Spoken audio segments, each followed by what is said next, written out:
챗GPT 있는데 소버린 AI를 왜 개발하냐, 낭비다. 이런 얘기는 사실은 베트남에 쌀 생산 많이 되는데 뭘 농사를 짓냐, 사 먹으면 되지. 이런 얘기하고 똑같은 거죠.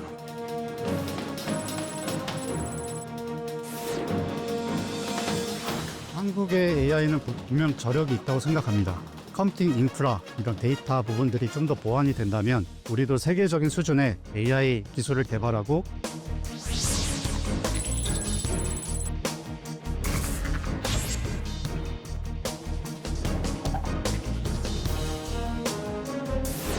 시청자 여러분 안녕하십니까. 그래픽으로 만나는 경제 토크쇼 픽. 복잡한 경제 이슈를 쉽고 명확하게 전달해 드리겠습니다.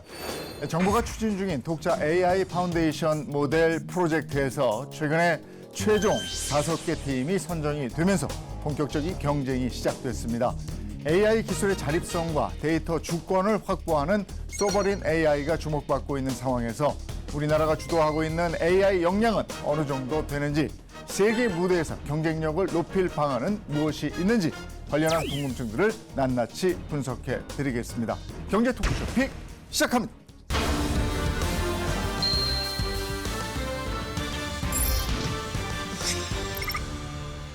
네, 오늘 함께해 주실 분들 소개해 드리겠습니다. 먼저 생성형 인공지능 스타트업 포티투마로의 김동환 대표 나오셨습니다. 어서 오십시오. 네.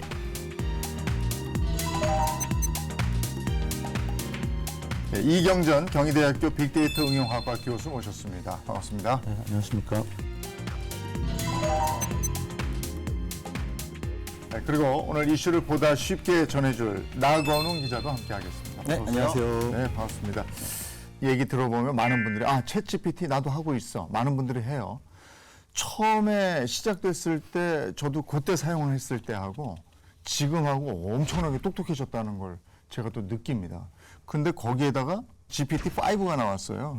이건 어떻게 생각하십니까? 2024년 6월에 이제 당시 CTO, 오픈AI CTO였던 미라무라티가 GPT-5가 곧 나온다고 했습니다. 그러니까 빠르면 2025년, 늦으면 2026년에 나온다 그랬는데 결국 2025년 8월에 나왔죠. 저도 너무 기대를 했는데 특별하진 않습니다. 물론 잘 쏘고 GPT-5 프로, 저는 한 달에 30만 원짜리를 쓰는 사람인데 그 GPT 4.5 시절과 GPT 5 시절은 분명히 성능은 좋아졌습니다. 하지만 제가 너무 기대가 컸을까요? 이 정도를 가지고 이렇게 막 우리한테 기대를 준 거야? 그래서 어떻게 보면 성능은 약간 올라갔지만 어떤 퀀텀 점프가 없었다는 거죠. 그래서 저는 오히려 이제는 이제 LLM의 어떠한 그 초고대 언어 모델의 어떤 겨울이 올지도 모른다. 왜냐하면 그 LLM이 이제 그런 트랜스포머라는 2017년 논문으로 지난 8년간의 이노베이션이 일어난 것인데, 야, 트랜스포머 모델로 더 이상 가지 못하는 거 아니야? 약간 이런 느낌이 있다라는 거죠. 그래서 이런 초거대 AI 모델을 개발하는 거는 좀 주춤하지 않을까 하는 좀 전망을 해보고요. 그 대신 야, 이 정도 수준이니까 지금 GPT-5 제가 별로 안 좋다고 이해했는데 박사급입니다. 박사급을 제가 한 달에 30만 원을, 그러니까 제가 박사를 한 10명, 20명 고용하고 있는 거나 마찬가지거든요. 이제 기업들은 더 이상 관망하지 말고 좀 응용에 이제 진짜 시작할 수 있다. 이런 말씀을 드리고 싶고, 그다음에 이제 너무 좀 벙벙한 얘기들 있죠. 뭐 AGI가 오고 슈퍼 인텔리전스가 오고 특이점이 오고 이런 얘기는 조금 줄어들지 않을까. 좀 더 현실적인 얘기들. 우리가 개인이 AI를 잘 활용해서 생산성을 늘리고 재밌게 살자. 또 여유 시간을 가지자. 기업들도 이제 그런 정도. 그래서 이제 가격이 계속 떨어지기 때문에 많은 응용, AI 에이전트, 또 로봇과 같은 물리적 AI가 본격적으로 발전하게 된다는 것을 또 의미한다고 생각을 합니다. GPT-5 실제로 활용해 보셨습니까? 결론부터 말씀드리면은 조금 실망을 하긴 했었고요. 근데 기대가 컸던 것도 있는 것 같습니다. 보통 소프트웨어가 이 3.5, 뭐 4.0, 5.0 이런 식으로 앞 버전이 바뀌면은 사실 큰 변화를 의미를 하거든요. 그래서 이번에 다들 이제 AGI라고 해서 약간 어떻게 보면 이제 사람의 수준에 올라오는 그런 엄청난 이제 인공지능 기술을 기대를 했습니다. 뭐 샘 알트먼도 이제 그런 뉘앙스로 얘기를 하기도 했고요. 근데 막상 조금 뭐 테스트가 필요하긴 하겠지만 뭐 현재까지 나온 기능이나 뭐 성능으로 봐서는 아직 그 수준은 아닌 것 같고요. 그래서 제가 보기에는 GPT-5라고 하긴 그렇고 GPT 4.5 정도 라고 할 수 있을 것 같습니다. 네. 네. 근데 또 긍정적인 부분으로 보자고 하면은 기능적으로 보면은 뭐 오토 브라우징이나 또는 이제 코딩 기능들 또 이제 딥 리서치 같은 이렇게 보고서 작성하는 이런 기능들이 좀 많이 보강이 됐습니다. 다르게 이야기하면은 지금 인공지능 시장도 에이전틱 AI, 그러니까 AI가 스스로 계획을 세우고 판단하고 실행까지 하는 그런 에이전틱 AI 시대로 가고 있는데요. 그런 에이전틱 AI 생태계에서의 헤게모니를 선점하기 위해서 이번에 발표한 게 아닌가? 거기다가 조금 시장에 임팩트를 주기 위해서 5.0이라고 이야기를 한 것 같기도 하고요. 최근 AI 주권 확보를 위해서 독자 AI 개발을 선도해 나아갈 5개 팀이 선정이 됐습니다. 우선 정부가 추진 중인 국가대표 AI 프로젝트, 이게 뭔지부터 설명을 좀 해주시겠습니까? 네, 근래에 보면은 이 인공지능 개발 경쟁이 국가적인 패권 경쟁으로까지 이어지고 있고요. 그래서 우리나라 정부에서도 민간 협력 기반으로 해서 세계 최고 수준의 인공지능 LLM 모델을 확보하기 위한 프로젝트라고 할 수 있습니다. 1,500억 상당의 이제 GPU 장비와 이제 600억 이상의 데이터 구축 비용, 그리고 250억 규모의 인재 채용 비용을 지원을 하는데요. 15개의 컨소시엄이 지원을 해서 1차로 5개 정예팀을 선정을 했습니다. 6개월마다 정기적인 평가를 통해서 최종적으로는 이제 2개 팀을 선정을 해서 지원을 할 예정이고요.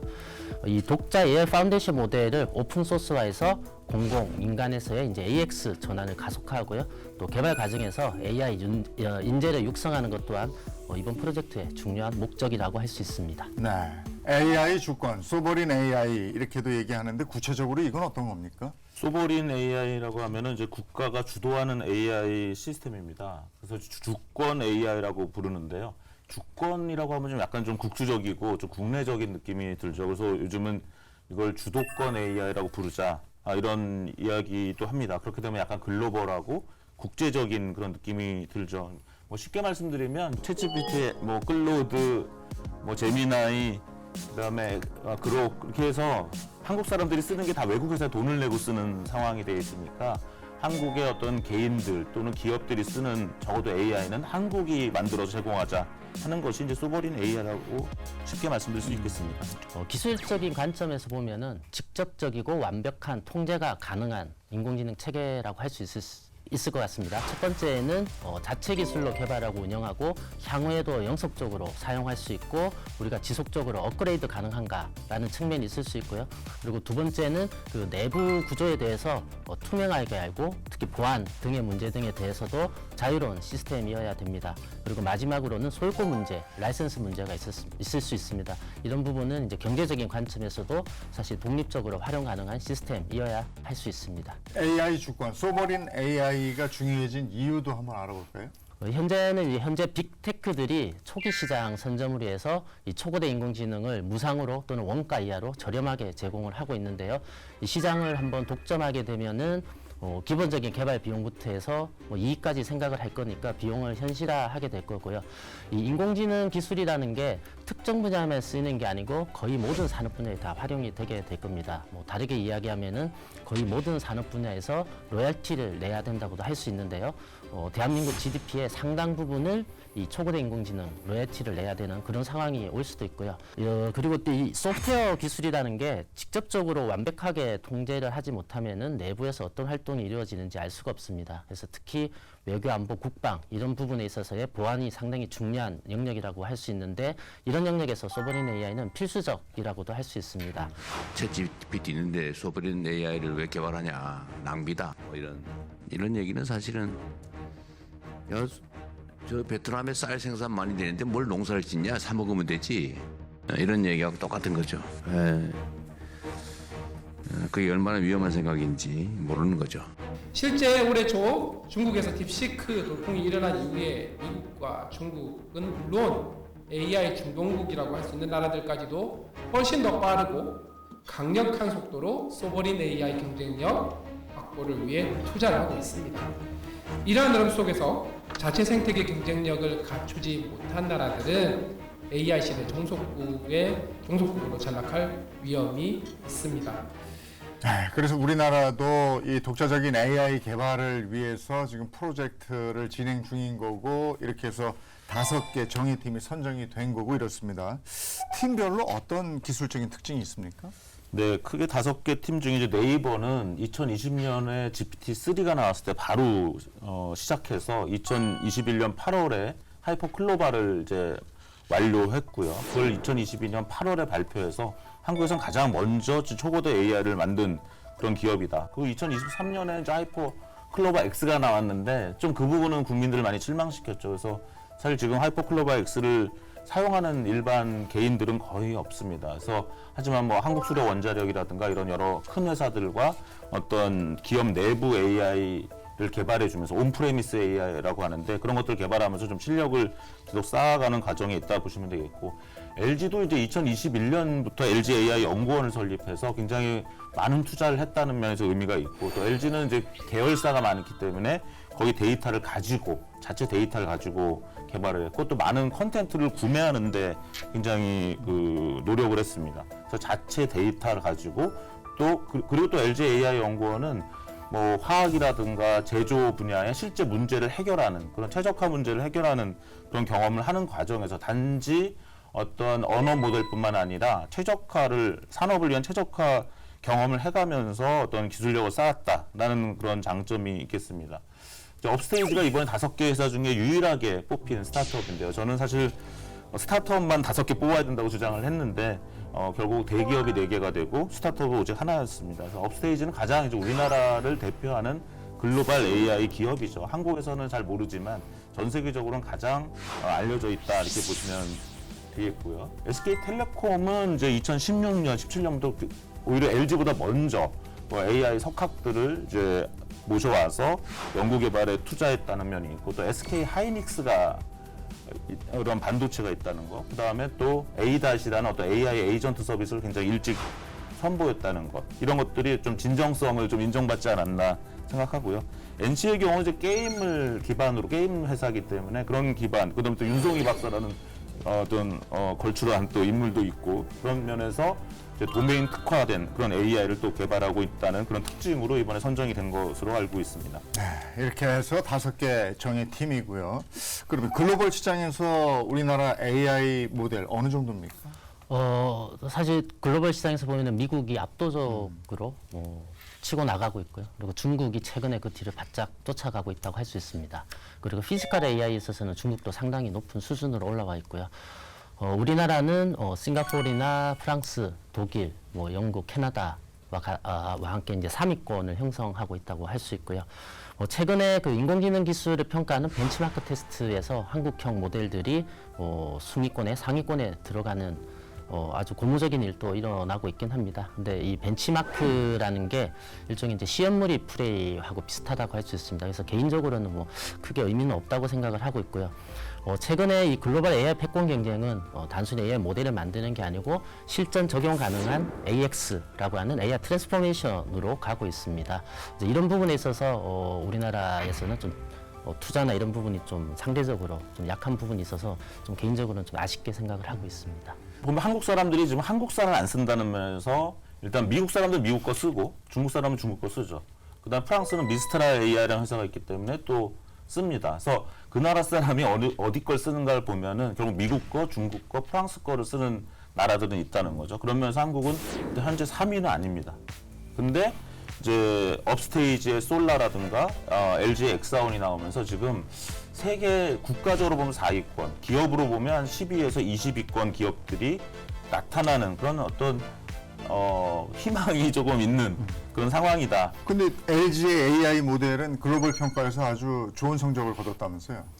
그 글로벌 AI 성능 분석 전문 기관인 아티피셜 어널리서스의 인텔리전스 지수 평가에서 그 엑사원이 글로벌 11위, 한국 모델을 기준 1위를 기록했는데요. 요 엑사원 같은 경우에는 국내 최초로 선보인 하이브리드 AI로 관심을 많이 받았었죠. 그 학습 모델과 추론 모델을 결합한 전 세계에서는 3번째로 나왔다고 하는데요. 그 해당 평가에서는 그 코딩 분야에서는 7위, 수학 분야에서는 10위를 차지하면서 두각을 나타냈습니다. 네, 전체적으로 1위부터 20위까지 순위를 보면요. 미국 AI들이 최상위권을 석권하고 있고요. 그 뒤를 중국 AI가 바짝 쫓고 있습니다. 그리고 한국 AI, 엑사원을 비롯한 한국 AI가 새롭게 상위권에 진입하는 구조인데요. 그 우리나라가 글로벌 AI 경쟁에서 뒤처졌다는 우려 속에 충분히 강국으로 올라설 수 있다는 잠재력을 보여줬다는 평가가 나오고 있습니다.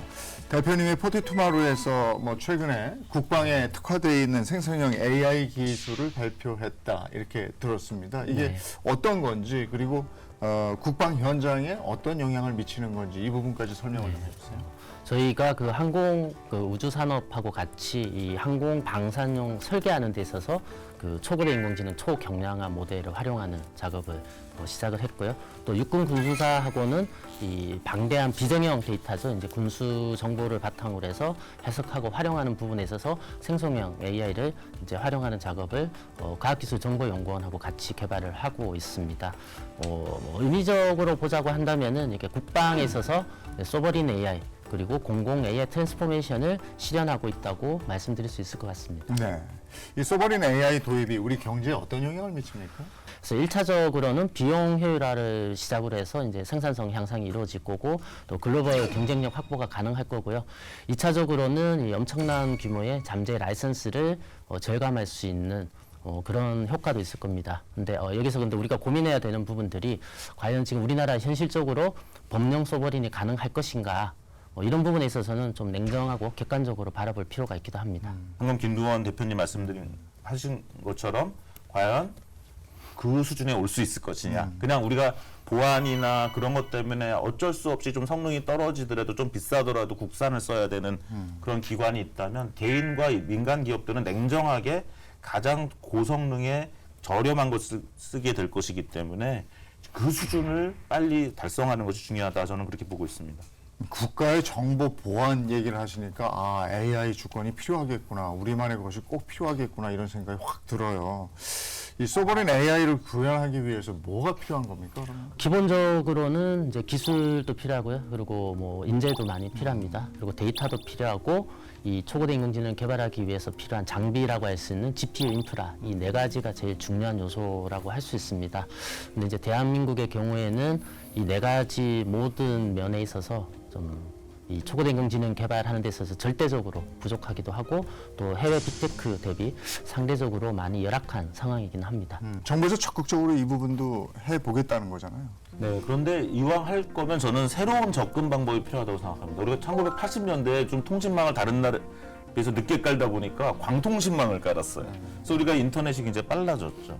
그 다음에 또 우리가 일본한테는 아날로그 산업이 뒤졌는데 디지털에서 앞서가자 그래서 산업화는 늦었지만 정보화에는 앞서가자라는 구호로 우리가 2차 산업혁명에서는 좀 일본에 뒤졌지만 3차 산업혁명에서는 한국이 이제 일본을 따라잡고 결국 1인당 GDP가 일본보다 앞서가게 됐습니다. 그것은 뭐냐면 우리가 이런 패러다임의 시프트가 일어날 때 새로운 방법을 써야 된다는 거죠.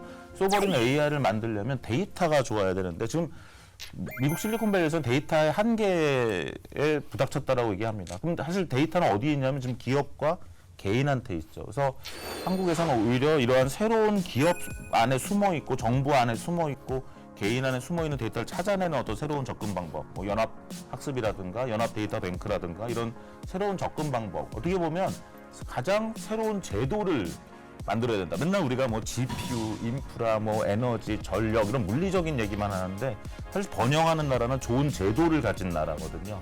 응용을 강조하고 많이 쓰게 하자. 이런 그런 쪽으로 제도를 많이 진작시키면 그것을 공급하는 AI 산업이 또 발전하기 때문에 저는 이제 우리가 그동안 물리적이고 하드웨어적이고 인프라적인 얘기만 주로 했다면 이제는 좀 소프트웨어하고 제도적이고 이런 것들을 다른 미국, 중국 어디보다도 더 새로운 것을 하자 이런 말씀을 좀 드리고 싶습니다. 새로운 제도에 대한 필요성을 말씀해 주셨고요. AI 모델을 개발하고 운영하고 이러려면 무엇보다도 또 막대한 컴퓨팅 파워가 필요하다 이런 얘기인데 우리나라 컴퓨팅 인프라는 어느 정도입니까? 네, AI 전용 컴퓨팅 파워는 쉽게 말하면 그 자동차 엔진 파워랑 비슷하다고 보시면 되는데요. 그 똑같은 AI 모델을 개발할 때 뭐 학습이나 추론 면에서 속도가 훨씬 빠르게 진행을 할 수가 있고요. 현재 우리나라 컴퓨팅 파워를 슈퍼컴퓨터 대수로만 보면요. 지난 6월 기준 총 15대 슈퍼컴퓨터가 톱 500에 이름을 올려서 세계 7위에 랭크됐습니다. 연산 성능 국가 순위에서는 삼성전자의 SSC24가 18위를 차지하면서 종합 순위 세계 9위를 차지했는데요. 전 세계 1위 슈퍼컴퓨터 대비했을 때는 16.4분의 1에 해당하는 성능입니다. 이렇게 1위랑 비교하면은 썩 좋은 성능이라고 할 수는 없겠습니다. 지금 이제 국가적으로는 GPU 1만 장 프로젝트 이런 것들이 진행 중인데 사실은 딥시크를 개발한 어떤 환팡이라고 하죠. 환팡이라는 어떤 퀀트 회사였고 그런 데는 한 회사가 10,000개 이상을 갖고 있고 오픈의 X.AI 같은 경우는 수십만 장을 한 회사가 갖고 있습니다. 그런 면에서는 이제 너무 인프라가 모자르다. 그래서 공 하나를 더 붙인다는 생각으로 계속 인프라를 늘리는 그런 것을 해야 되겠고, 근데 그러려면 그건 정부가 다 할 수가 없습니다. 결국은 어떠한 창업가가 비전을 제시하면 거기에 어떤 민간의 투자, 국내의 민간 투자, 글로벌의 민간 투자가 들어와서 예를 들면 한국의 쿠팡 같은 경우도 어떻게 보면은 그 김범석이라는 분이 비전을 제시하니까 손정희 회장이 1조 처음에 넣었다가 나중에 또 2조 넣고 결국 나스닥에 상장하는데 한국에서 그걸 기대하기 어렵겠죠. 그 국가가 주도해서 그런 쿠팡이라는 기업이 나온 게 아니라 한국에서 돈 있는 사람들이 투자할 수 있도록 해야 된다. 그런 면에서는 이제 AI 투자에 최근에 뭐 세금 공제를 해주겠다 이런 것들은 의미 있는 것이라고 보고요. 좀 더 돈 있는 사람들이 AI에 투자하고 외국 자본이 또 들어올 수 있게 하고 창업에 따른 어떤 많은 걸림돌 이런 거죠. 한국에서 창업해서 괜히 힘들게 뭐 감옥 가고 고생할 바에는 차라리 그냥 외국에 취직하겠다라는 그런 부분도 많고 아예 창업을 또 외국에서 하겠다 이런 것들이 있기 때문에 그런 부분을 사실 고쳐줘야 된다. 이런 인프라, 국가가 투자한다. 이거는 문제를 해결할 수 있는 대안이 아니다. 저는 그렇게 보고 있습니다. 데이터 센터 얘기도 많이 하는데 데이터 센터 구축 현황은 어떻습니까? 한국무역협회 자료에 따르면요. 현재 국내 데이터 센터 개수는 84개로 전 세계 22위에 그쳤습니다. 미국이 3,800개 정도 되고요. 독일이 450개 정도, 중국이 360개, 일본 186개보다 현저히 적은 수치인데요. 최근 5개년, 그러니까 2020년부터 2024년까지 한국의 해외 데이터 센터 투자액은 4억 달러 정도로 세계 29위였습니다. 근데 이는 1위인 미국에 비교하면요. 0.12% 정도에 불과한 수치입니다.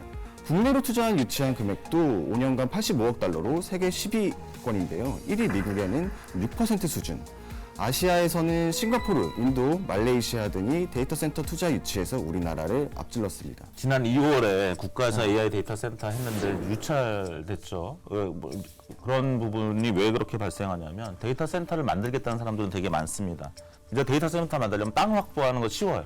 그다음에 그 주변에 발전소의 발전 전력을 확보하는 또 계약을 해야 됩니다. 거기까지도 다 됩니다. 그 다음은 GPU를 사야 됩니다. 그것도 돈만 있으면 돼요. 근데 안 되는 게 뭐냐면 수요 기업이 없습니다. 수요 기업이 없어서 다 대부분 프로젝트가 어그러지고 있습니다. 그 다음에 또 솔직하게 얘기하면 수요 기업 직원들은 서울에 있는 게 좋대요. 예. 그래서 자잘한 데이터 센터들, 과거 패러다임의 데이터 센터들이 수도권에 있고 수요 기업의 직원들이 그걸 선호하기 때문에 지방에 짓는 것이 쉽지는 않습니다. 그래서 계속 지지부진하는 거죠. 근데 최근에 아시다시피 울산에 SK와 아마존의 AWS가 합작해서 데이터 센터가 들어갔다는 것은 왜 그러냐? 수요 기업이 아마존이 들어간 겁니다. 그러니까 아마존은 공급 기업인 동시에 수요 기업이죠. 우리가 그걸로 팔다가 남으면 우리가 쓸게 이렇게 되기 때문에 SK도 안정적이고 아마존도 안정적인 그런 어떤 시너지가 나타났기 때문에 울산에 그것이 가능해졌다는 걸 봐야 됩니다. 이 데이터 센터 수가 많으면 데이터 주권도 강화된다고 보면 되는 겁니다. 데이터 센터가 초거대 인공지능을 개발하는 데 있어서 충분 조건은 아니지만 필요 조건이라고 할 수 있습니다. 그러니까 예를 들어서 데이터 센터에 있는 이 최신 GPU 장비 같은 경우에 우리나라에 있는 GPU 장비를 다 끌어 모으면 2만 장 정도 될 거라고들 얘기를 하는데요. 해외 같은 경우는 빅테크 한 기업이 35만 장을 가지고 있습니다. 그리고 다르게 얘기하자면은 이제 기술이나 인재, 데이터 이 세 가지가 모두 동일한 조건에서 개발을 한다고 이제 가정을 하면은 해외 빅테크가 1년 걸릴 때 우리나라는 17년 걸린다고도 할 수 있습니다. 투자의 한계 같은 것도 있습니까? 아직 우리가 그 미국이나 이런 데 비하면 투자액이 절대 부족합니까?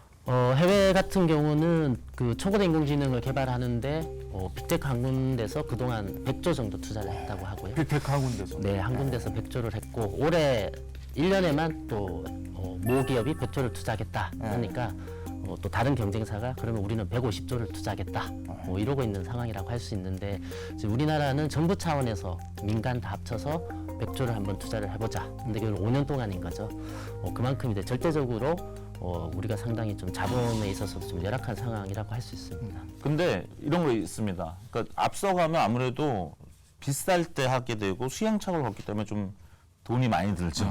또 한편으로 보면 AI 모델의 가격은 매년 지금 거의 10분의 1씩 줄어들고 있습니다. 그렇다는 얘기는 우리가 좀 늦게 들어가서 얻는 어떤 비용 효과성도 있는 것이죠.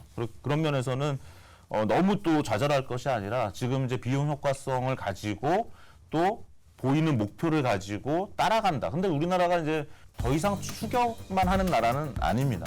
한류 같은 경우는 우리가 뭐 누굴 추격해서 세계 1등이 된 게 아니거든요. 그런 면에서는 AI 분야에서도 이제 추격을까지 하는 것까지는 가지만 또 다른 한켠에서는 새로운 접근을 해서 이제 세계 1등을 할 수 있는 분야도 AI 분야에서 나와야 된다 이렇게 보고 있습니다. 근데 업계에서는 특히 데이터 분야 지원에 대해서 애로사항을 느끼고 있다면서요. 학습할 데이터가 있어야 AI 모델 개발이 되지 않겠습니까?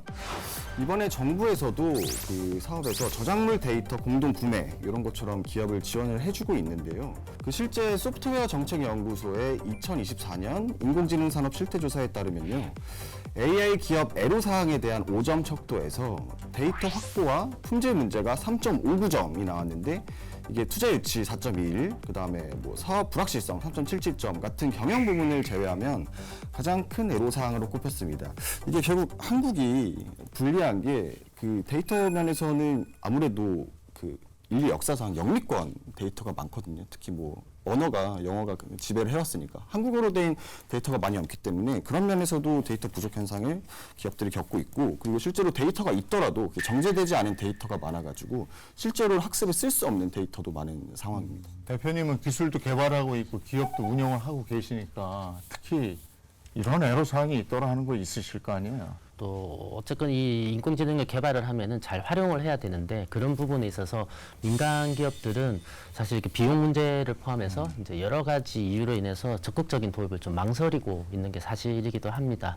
그래서 뭐 한편으로는 어떻게 보면 이제 정부에서 먼저 이 공공 AX를 통해서 마중물 역할을 하는 게 필요하지 않을까 생각을 하고 있고요. 2000년대 초반에 보면은 우리나라가 이제 이 전자정부를 표방을 하고 열심히 이제 노력을 해왔죠. 그래서 뭐 현재까지도 사실 글로벌에서 모범 사례로 이렇게 또 활용들이 되고 있는데요. 지금은 우리나라 정부가 일종의 이제 AI 네이티브 정부를 표방하고 추진해야 할 시점이 아닌가 생각을 합니다. 문재인 정부 때는 데이터 댐이라는 정책을 했습니다. 그래서 데이터를 한 곳에 모아놓자. 국가가 주도해서 데이터를 만드는 회사한테 돈을 주기도 했습니다. 근데 어떤 일이 일어나냐면 국가의 돈을 받아 데이터를 만드는 회사들이 데이터를 정부에 납품할 때는 가장 품질이 낮은 데이터만 하는 거죠. 최소한의 요건을 갖추는. 사람은 이기적이기 때문에 옷을 좀 내놔라 그러면 가장 안 입는 옷을 내놓게 되어 있습니다. 그래서 데이터를 무작정 공유하거나 데이터를 무작정 정부가 돈을 줄 테니 만들어 와라 하면은 기업들은 가장 낮은 품질의 데이터를 먼저 다른 사람들한테 공개한다는 거죠. 데이터를 공유하는 것도 비현실적인 얘기고 데이터를 판매하는 것도 비현실적입니다. 왜냐하면 데이터를 복사하는 비용은 제로죠. 그렇기 때문에 데이터 힘들게 만들어서 이게 한번 유통되기 시작하면 사람들은 그거를 굉장히 저렴한 비용을 계속 팔게 될 것입니다. 데이터를 판매하는 데 의존하게 하면 안 되고 데이터를 무작정 공유해달라는 그런 선의의 기대해서도 안 된다. 그래서 저는 그런 것들을 해결하는 것이 연합학습이기 때문에 데이터를 그렇게 잘 활용할 수 있는 뱅크를 만들어야 된다고 저는 보고 있고요. 그런 새로운 어떠한 상상력이 필요하다. 그런 말씀을 드리고 싶습니다. 해외에서는 소버린 AI를 어떻게 구축하고 있는지 그리고 그런 사례에 비춰서 우리가 벤치마킹 할 만한 거는 뭐가 있겠는지 이 부분도 궁금해지네요.